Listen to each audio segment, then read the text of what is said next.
Here's another installation to my series, How Autism is Disabling for Me, Part 3. I have ARFID, which often co-occurs with autism. And yes, I'm well aware there are children and adults out there with much more severe forms of ARFID than me, who are on feeding tubes, who only have 5 to 10 foods or even less that they are able to eat. So I acknowledge my privilege and my healing process of ARFID, but it's still a lifelong disability that I deal with directly because I have autism, and I've always had autism.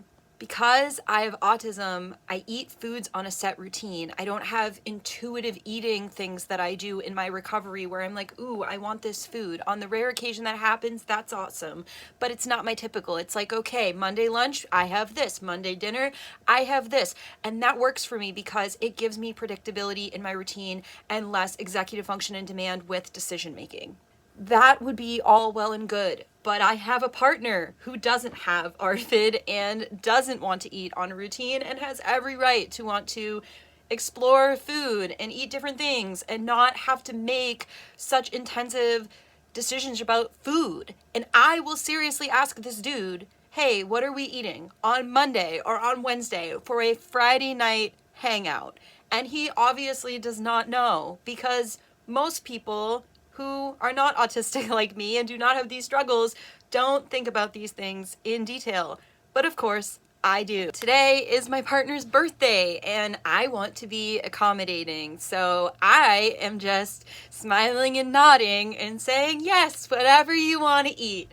We're putting it out there into the world, just spontaneously, adventurously, whatever it is, whether it's something his mom is going to make at home or something out.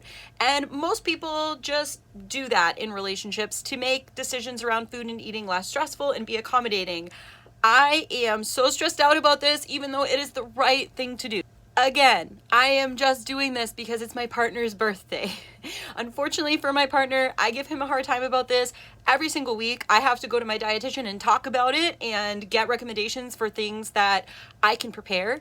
And that's another layer, that when I'm home, I know how to work everything in my kitchen, can prepare my own foods, but due to sensory overwhelm in a different environment at someone else's house, I cannot do that by myself independently. I have sensory issues with food due to ARFID and GI issues when I eat foods that my body is not used to, and it's really difficult to make those sacrifices for people even though it's someone I really love and care about, and it really stinks. It's not something that I like talking about or that I'm proud of, but I know other people struggle with this, so I want to bring awareness to how disabling it is.